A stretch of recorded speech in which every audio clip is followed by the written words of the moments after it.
Russian authorities have reported a drone attack on the city of Kursk. A fire broke out when the drone had hit a railway station. At least 5 people were injured.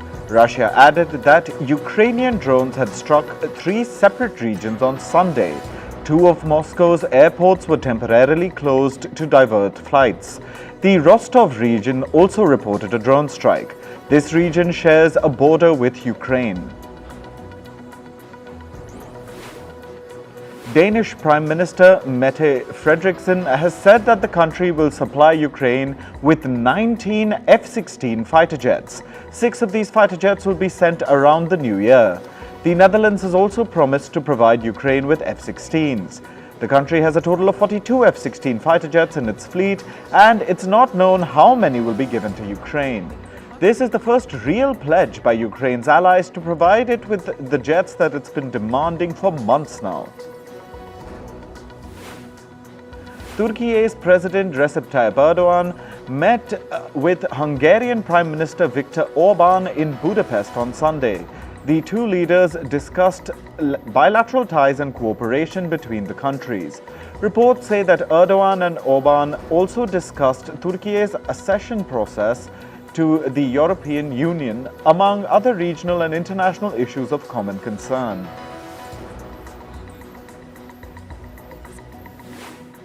North Korean leader Kim Jong-un oversaw a test of strategic cruise missiles.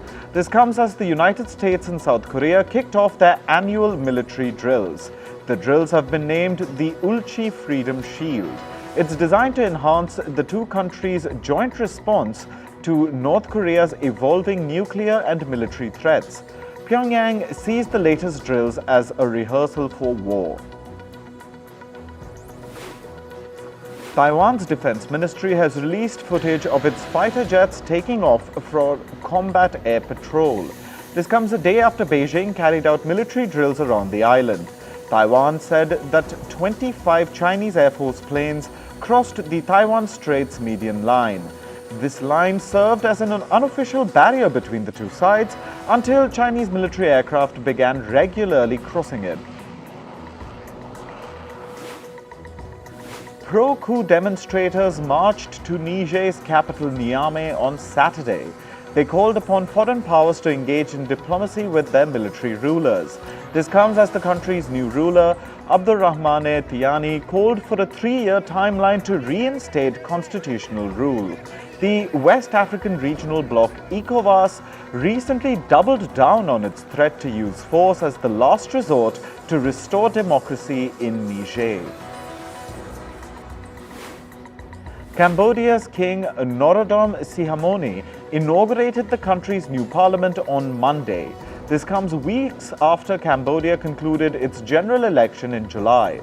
The outgoing Prime Minister Hun Sen and his son and incoming Prime Minister Hun Manet also attended the ceremony. Cambodia's parliament will vote to approve the new government cabinet members on Tuesday. The swearing-in ceremony will take place on Tuesday at the Royal Palace. The Central American country of Guatemala is marking center-left candidate Bernardo Arevallo's victory in the presidential runoff. He got over 59% of the votes. His opponent, Guatemala's former First Lady Sandra Torres, received about 36% of the vote. India's Chandrayaan-3 has moved closer to the moon and is all set to soft land on its surface in 2 days. The Indian Space Research Organization, or ISRO, released images of the far side of the moon captured by the Lander Hazard Detection and Avoidance Camera. The lander was launched on July 14th. 35 days later, the lander module successfully separated from the propulsion module. Russia's first lunar mission in decades has ended in failure. The LUNAR 25 spacecraft crashed on the moon's surface. The incident happened after communication with the robotic spacecraft was interrupted. The news came a day after the spacecraft reported an emergency situation as it was trying to enter a pre-landing orbit. In climate news, tropical storm HILARY has lashed Mexico's Baja California peninsula. It made landfall on Sunday. The storms have brought torrential rainfall. Reports say one person has died due to the floods. Mexico's Navy had also evacuated more than 800 people from nearby areas. Meanwhile, in the U.S. state of California, Storm HILARY brought heavy rains and fierce winds. Officials have ordered evacuations in the region. Tropical Storm HILARY is said to be the wettest storm ever to hit the U.S. Southwest. This is according to a meteorologist at the U.S. National Weather Service. A wildfire swept through Spokane County in America's capital, Washington, D.C. The fire has left one person dead and destroyed 185 structures. As of Sunday, only 10% of the flames were contained. Washington's governor has declared a state of emergency. A wildfire burned through a forest in the U.S. state of New Jersey on Sunday as well. The fire spanned across 80 hectares of the forest area. Emergency response crews were actively working to contain the blaze.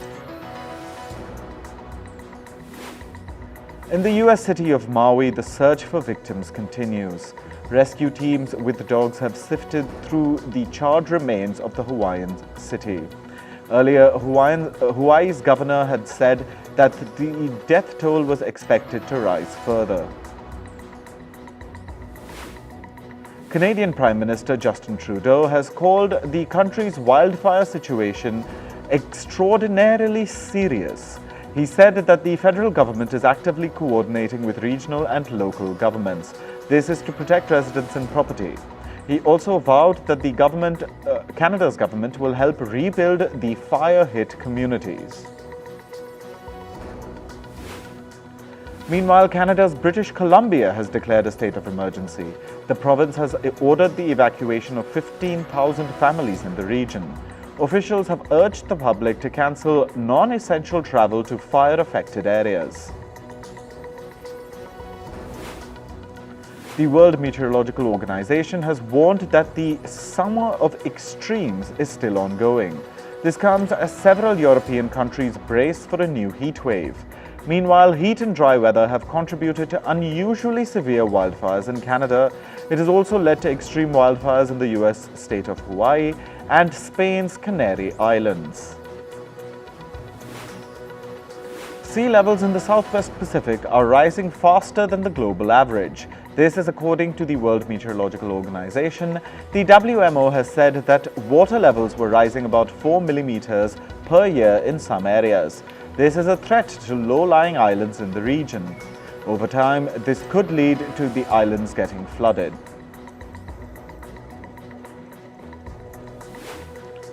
At least 7 children have died in a fire in eastern Congo. The fire broke out at a camp for people displaced by floods. Hundreds of families have been living in makeshift huts in the region since May. This was after devastating floods destroyed their homes. In business and tech news, US-based Citigroup CEO Jane Fraser is reportedly considering disbanding the bank's biggest division. This would split Citi's institutional clients group into 3 primary business segments. This will be investment and corporate banking, global markets, and transaction services. The potential move comes as the CEO of Citi's institutional clients group is set to leave in the first half of 2024. Chipmaker Intel is slashing at least 140 jobs in another round of layoffs. The positions will be eliminated from its US operations. This will take effect at the end of this month. Back in May, Intel had announced its plan to cut jobs.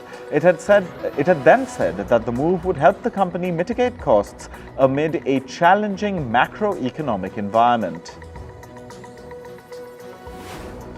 A lawsuit has been filed against the online gaming platform Roblox. The suit, filed in the US, accuses Roblox of illegally facilitating child gambling. While gambling is not allowed on the platform, the lawsuit targets third-party sites. They allegedly invited children to play blackjack, roulette and other games using Roblox's in-game currency. A group of lawmakers have filed a lawsuit against Australia's Qantas Airways. They've accused the airline of failing to fairly refund passengers for flights cancelled during the pandemic. The suit says that this helped Qantas make illegal profits by retaining billions of dollars of customer funds. California's auto regulator is investigating carmaker General Motors' Cruise ROBOTAXI. This is over a recent crash. Last week, a Cruise ROBOTAXI crashed into an emergency vehicle in San Francisco. The Californian regulator has also asked Cruise to immediately reduce its fleet of vehicles by 50%. Just last week, California voted to allow the round-the-clock operations of robo-taxis. Tesla has obtained new information regarding a data breach that took place in May this year. The breach compromised the information of more than 75,000 people. The company says it has found that 2 former employees were involved in this breach. Tesla has filed lawsuits against the employees. India's Tata Motors is in discussions with multiple startup companies. This is regarding a partnership for its $5 billion UK battery plant. The partnership could range from a joint venture to experimentation and licensing agreements. Tata aims to begin mass producing electric vehicle batteries at the factory in 2026. India will use artificial intelligence to expand digital payments to rural areas. The country's central bank recently unveiled a plan for conversational payments. Under this, users of the Universal Payments Interface, or UPI, will be able to make transactions verbally. The verbal payment instruction will be processed using AI-based speech recognition. The service will first be available in the English and Hindi languages before expanding to other languages. Elon Musk has said that his social media company X will remove the block feature. The feature allows a user to restrict specific accounts from contacting them, seeing their posts, or following them. However, Musk said the site formerly known as Twitter will retain the mute function. Users can mute accounts to stop seeing posts from them. The Canadian government has asked Meta platforms to lift a ban on domestic news from its platforms. The government says that this will allow people to share information about wildfires in the country. Earlier this month, Meta started blocking news on Facebook and Instagram for all users in Canada. This was in response to a new law requiring internet giants to pay publishers when their platforms displayed news articles. Moving to sports. In cricket, India beat Ireland by 33 runs in the second T20 international match in the ongoing series. The Jasprit Bumrah-led side scored 185 runs in 20 overs. India now lead the 3-match series 2-0 with a game yet to be played. The two sides will meet again to play the final match on Wednesday. New Zealand won the third and final T20 international match in their ongoing series against the UAE. This was on Sunday. They beat the UAE by 32 runs to clinch the 3-match series 2-1. New Zealand batted first and had set a target of 167. The UAE only managed to score 134 in their 20 overs. In football, Spain have won their first ever 2023 FIFA Women's World Cup title. They beat England 1-0 to become the world champions. Spanish captain and defender Olga Carmona scored the winning goal in the 29th minute. Manchester City beat Newcastle United 1-0 in the Premier League on Sunday. Man City forward Julian Alvarez scored the only goal of the match. The defending champions will next play against Sheffield United on Sunday. Meanwhile, Aston Villa beat Everton 4-0 yesterday. All 4 goals were scored by different players. The second goal was a penalty converted by Brazilian midfielder Douglas Luiz. Villa will now travel to Burnley next Sunday.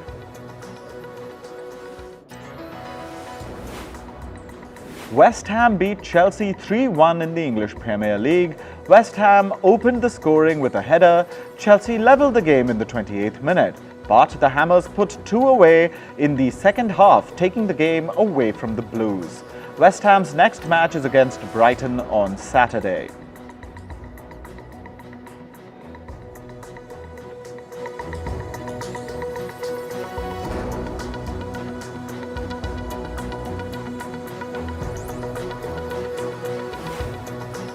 US football club Inter Miami clinched the League's Cup trophy on Saturday.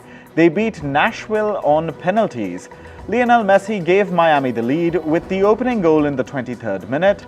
Nashville's Fafa Picault scored in the second half to level the match. Nothing separated the two teams at the end of regular play, sending the match to a penalty shootout. Miami then defeated Nashville SC 10-9 on penalties.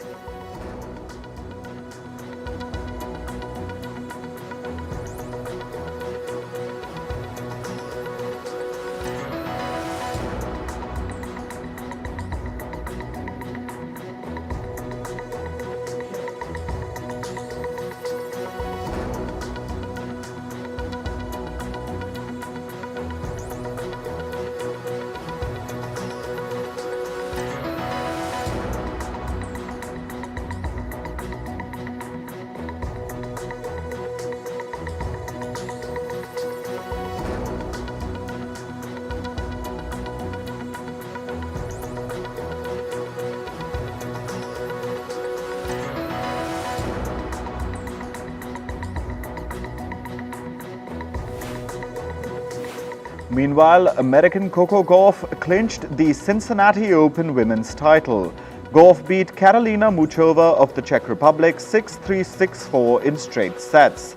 This is Gauff's second title this month. The 19-year-old had won the Washington Open 2 weeks ago.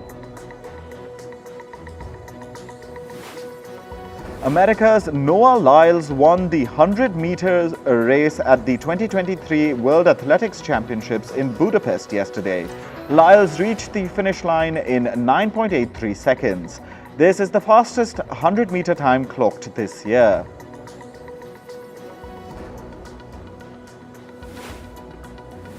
In the world of entertainment, after ruling the box office for 4 weekends, the Barbie movie has now fallen to second place. DC's superhero movie Blue Beetle has taken the top spot. Blue Beetle opened to an estimated $26 million in North America. The film earned $18 million in 63 international markets, bringing its overall box office release to about $44 million. Major Hollywood studios and the Writers Guild of America are all set to meet this week for negotiations. This comes after the Hollywood studios presented their counteroffer to the striking writers last week. The two sides met about 4 times last week. The WGA strike has entered its 109th day.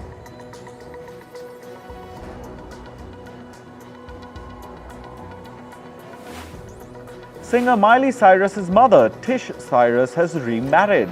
She married prison break actor Dominic Purcell in a small wedding in California's Malibu. Miley Cyrus and her sister Brandy Cyrus were bridesmaids. Tish Cyrus announced her engagement to the actor more than a year after she filed for a divorce from her former husband Billy Ray Cyrus. The two separated after almost 30 years of marriage. Singer Britney Spears has broken her silence on her divorce. Spears says that she has been playing it strong for way too long in private. She also noted that what she posts on social media may seem perfect, but it is far from reality. Spears' husband, Sam Asghari, recently filed for divorce, citing irreconcilable differences. This happened just 14 months after their marriage. American media personality Khloe Kardashian's friend, Khadija Huck, has announced a split with her husband Bobby McRae. The two have 3 children together and are separating after 13 years of marriage. McRae also has an 18-year-old son from his previous relationship. Huck and McRae have been notoriously private about their relationship, despite being together for over a decade. Lizzo's dance crews Big Girl and Big Boy are showing their support for the singer. In an open letter, the crew members said, "Thank you, Lizzo, for shattering limitations and kicking in the doorway for the dancers." This comes after Lizzo faced a lawsuit filed by some of her former dancers. Lizzo has been accused of sexual harassment and creating a toxic work environment. K-pop band BTS's member Jungkook has opened up about why he thinks people love K-pop music despite language barriers.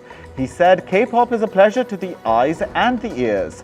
He believes there are a lot of related elements and contents and thinks that is what captivates so many people. When asked which song he would suggest to a person who has never heard K-pop, Jungkook named BTS's 2018 song Idol.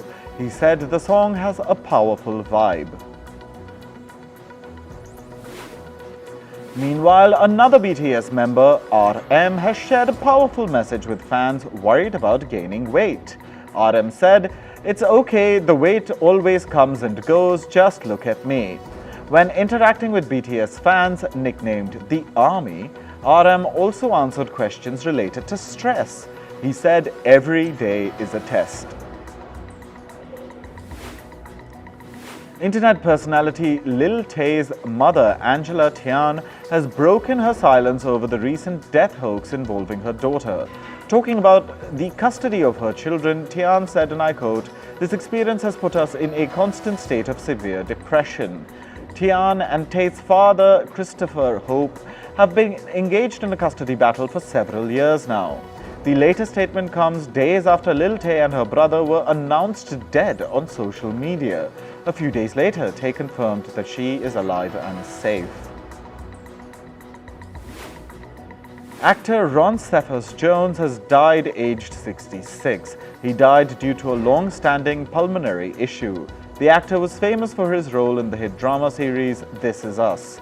Cephas Jones played the role of William Hill. Actor Mandy Moore, who played Rebecca Pearson in the show, paid an emotional tribute to her co-star. She said, "Getting to know and work with Ron on the wild ride of This Is Us was the greatest gift."